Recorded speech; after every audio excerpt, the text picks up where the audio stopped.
کچھ انٹرنیشنل معاملات کی جانب اب نظر ڈالیں تو آبنۂ ہرمز کا معاملہ ایک بار پھر امریکہ اور ایران کے درمیان کشیدگی کا مرکز بن چکا ہے۔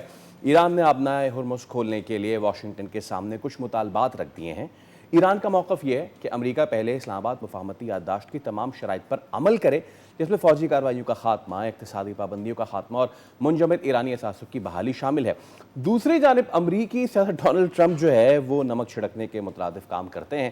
انہوں نے تو آبنۂ ہرمز کو امریکی علاقہ قرار دے دیا ہے اور اس کے حوالے سے ایک نیا نقشہ بھی اب جاری کر دیا ہے۔ ایبسولوٹلی، اور اس کے برعکس ہم یہ دیکھتے ہیں کہ جب تہران سے بات کی جاتی ہے تو تہران یہ کہتا ہے کہ امارات کی جانب سے میزائل حملے کے الزام کو ہم مسترد کرتے ہیں، فالس فلیگ آپریشن سے بھی خبردار کر دیا گیا ہے۔ And meanwhile the most important thing، Donald Trump صاحب جب یہ کہتے ہیں کہ IRGC سے ان کے بیک ڈور تعلقات ہیں، بات چیت چل رہی ہے، اس کے اوپر IRGC کا بھی بیان سامنے آ گیا ہے کہ ایسے کوئی تعلقات نہیں ہیں ہمارے، کوئی بات چیت نہیں چل رہی ہے۔ سو دیر از دس کانٹرڈکشن گوئنگ آن۔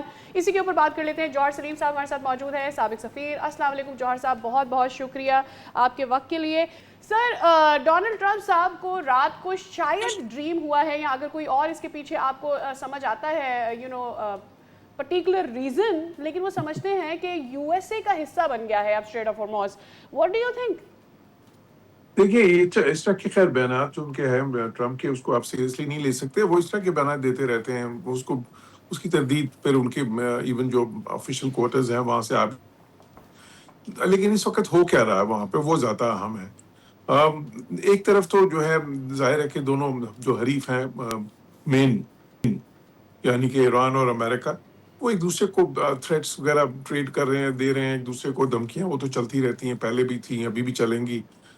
لیکن اصل چیز یہ ہے کہ اس وقت ایک اقتصادی جنگ ہو رہی ہے۔ دونوں کوشش یہ کر رہے ہیں کہ اقتصادی طور پہ امریکہ کوشش کر رہا ہے کہ ایران کو سکویز کرے اقتصادی طور پہ، جو بلاکیڈ انہوں نے کیا ہوا اس سے جو ہے، اور ظاہر سینکشنز کو اور زیادہ اسٹرانگلی امپلیمنٹ کر کے، اچھا اس کا افیکٹ ہو رہا ہے، اس میں کوئی شک نہیں ہونا چاہیے کہ ایران اس وقت اکنامکلی ایک مشکل سچویشن میں اقتصادی طور پہ ہے۔ اسی لیے ایران کی ہم ٹون دیکھ رہے ہیں کہ اب وہاں سے ذرا زیادہ سخت ہوتی جا رہی ہے۔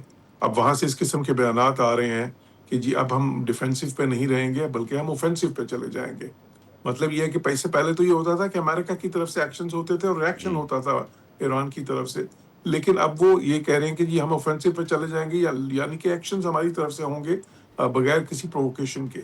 تو یہ تھوڑا سا میں سمجھتا ہوں کہ ایک ذرا خطرناک ٹوسٹ ہے سچویشن میں، اور اسی وجہ سے ہے کہ اکنامک سکویز جو ہے، جو ایران پہ اس وقت ہے، وہ اثر شاید کر رہا ہے۔ وہاں پہ اس طرح کی اطلاعات بھی ہیں کہ وہاں پہ پیٹرول اسٹیشن جو ہیں وہاں پہ قطاریں لگ رہی ہیں، حالانکہ وہاں پہ تو اتنا زیادہ تیل ہے جس کی کوئی انتہا ہی نہیں ہے۔ تو اسی طرح باقی بھی اشیاء وغیرہ جو ہیں وہ تھوڑی سی ٹریڈ مشکل ہوتی جا رہی ہے ان کے لیے بلاکیڈ کی وجہ سے۔ دوسری طرف تیل کی قیمتیں بڑھ رہی ہیں۔ ایران کی کوشش یہ تھی کہ وہ آبنۂ ہرمز میں کو اتنا زیادہ بلاک کرے کہ جی تیل کی قیمتیں بہت ہی اوپر چلی جائیں، 120 سے بھی اوپر چلی جائیں، تاکہ بہت زیادہ پریشر آئے ٹرمپ کے اوپر اور باقی جو گلف کے ممالک ہیں ان کے اوپر۔ اس کے لیے نہ صرف آبنائے ہرمز کو انہوں نے وہاں پہ شپس کو اٹیک کیا، بلکہ وہ ہوتیز کے ذریعے انہوں نے جو ہے نا باب المندب پہ بھی جو شپس ہیں ان پہ بھی اٹیکس کیے ہیں۔ پھر ساتھ ہی ساتھ سعودی عرب کی آئل ریفائنریز پہ بھی ہوتیز کے ذریعے، یا عراق میں جو گروپس ہیں ان کے ذریعے کیے ہیں۔ تو اچھا اس سب کے باوجود دیکھیں تیل اس وقت بڑا تو ہے، لیکن وہ $91 فی بیرل پہ ہے۔ اور اس کی ایک وجہ کیا ہے؟ اس کی ایک وجہ یہ کہ دیکھیں اس خطے سے کوئی 2 ملین بیرل تیل یومیہ جاتا تھا۔ اب جب یہ سارا کچھ بند بھی ہو گیا، ایران نے اپنے تئیں جب سارا کچھ بند بھی کر لیا، تو پھر بھی کوئی جو ہے نا 12 ملین ابھی بھی بجھ جا رہا ہے۔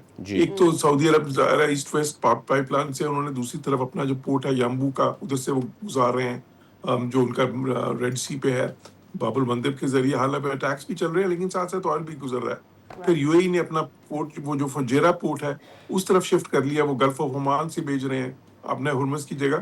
اور ساتھ ہی ساتھ UAE جو اپنی چھوٹی وہ ٹینکرز اور شپس ہیں وہ ان کی لے کے جاتی ہیں تیل، اور آگے بڑے شپس جو ہیں اسٹریٹ کے باہر کھڑے ہوتے ہیں ان میں وہ لوڈ کر دیتے ہیں۔ انہوں نے ایک طریقہ وہ بھی دکھا دیا۔ بالکل، یہ کنٹینجنسی پلان تو ان ممالک کے پاس تھے پہلے بھی۔ اس کی وجہ سے دیکھیں تیل کی قیمتیں اتنی زیادہ نہیں بڑھی کہ وہ پریشر امریکہ پہ اس طرح کا ایران کا جنریٹ ہو۔ تو اب میں دیکھ رہا ہوں اس وقت تھوڑی سی ڈسپریشن بڑھ رہی ہے، ایک طرف ظاہر ہے ایران کی طرف سے بھی، لیکن امریکہ کی طرف سے یہ ڈسپریشن ہے کہ وہ ٹرمپ سے سمجھتے ہیں کہ ان کے جو ایکشنز ہیں اس طرح سے کام نہیں کر رہے، ایران پہ نیگوسیشن سے بات نہیں بن رہی۔ تو یہ تھوڑا سا ایک ذرا آگے آنے والے دنوں میں ایک تھوڑا سا خطرناک رخ پہ چیزیں اختیار کر سکتی ہیں۔ اوکے ٹھیک ہے. جوہر سلیم صاحب آپ ہمارے ساتھ موجود تھے, اس معاملے میں گفتگو کر رہے تھے. Thank you so much for your time. اور جب بھی اس خدشے کا اظہار کر رہے ہیں کہ آگے آنے والے دنوں میں خطرناک ہی ثابت ہو سکتی ہے, which leaves me with one thing کہ ہم تو یہ چاہتے ہیں کہ یہ جنگ ختم ہو اور یہ معاملہ پرام طریقے سے ختم ہو جائے, دنیا میں امن قائم ہو جائے. لیکن کیا یہ ون آف دوز معاملہ ہونے جا رہا ہے کہ جو ایک مستقل اور دیرپا اختلاف بن کے ابھرے گا, جیسے دنیا میں دیگر ایشوز ہیں اس طرح کا یہ بھی ایک ایشو بننے جا رہا ہے؟ Time will tell.